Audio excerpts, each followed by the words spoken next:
नमस्कार दर्शक बंधु आपण मैंने जानिथिबे मध्य जे प्रधानमंत्री आवास योजना को नहीं बहुत बड़ गोटे अपडेट आसी जाइछि जहाँकि सेप्टेम्बर मास 17 तारिख ठारू बा आसंता मास ठारू ही उभय प्रधानमंत्री आवास योजना और अंत्योदय गृह योजना रे ओडिशार हिताधिकारी मानक घर जुगाई दिया जिवो बा वर्क ऑर्डर मिली जिवो। कहीं ना यह सेप्टेम्बर 17 तारिख को रखागला ना कारण है सेप्टेम्बर 17 तारिख रे आम प्रिय प्रधानमंत्री नरेंद्र मोदी को जन्म दिवस तो सेथिपाई बोली यही सेप्टेम्बर 17 तारिख ठारू आवास योजनार वर्क ऑर्डर मिलिबो। यह 100% सत कथा आज्ञा। पाखापाखि 4 लाख हिताधिकारी माननकु ए वर्ष घर बंटन कराजिबो ताहा पुणी नवेम्बर मास शेष सुधा समस्त हिताधिकारी पाई सारिथिबे बोली निजे रवि नारायण नायक एही सूचनाटी देइछंती।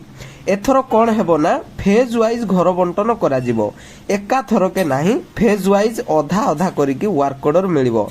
आपण प्रथमे बुझंतु जे फेज वाइज कौन बा पर्याय क्रमे कौन ना आपण माने धरी नियंतु आपणक पंचायत रे 200 जन योग्य हिताधिकारी अटंती पक्का घर पाइबा पाई तो सेथि मध्यरु प्रथम फेज रे 100 जन बा 50 जन को मिलिबो तो नेक्स्ट फेज रे आउ 100 जन को मिलिबो तो एही भली हिसाब रे मिलिबो।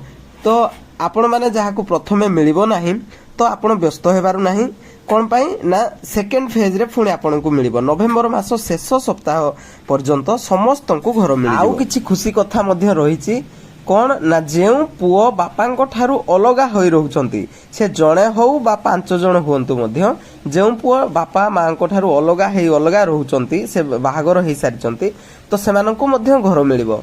तो निहाती कथा हेला जे आपनंकु जाईकी नवेम्बर मासरे वर्क ऑर्डर मिलिबो ता पूर्वरु फील्ड वेरिफिकेशन कार्य चलीची एवं सेप्टेम्बर मास शेष सप्ताह पर्यंत एही फील्ड वेरिफिकेशन कार्य शेष होबो एवं नवेम्बर मास सुधा समस्त को घर मिलिबो। नवेम्बर मास शेष तारीख पर्यंत समस्त को घर मिल सारिथिबा आज्ञा।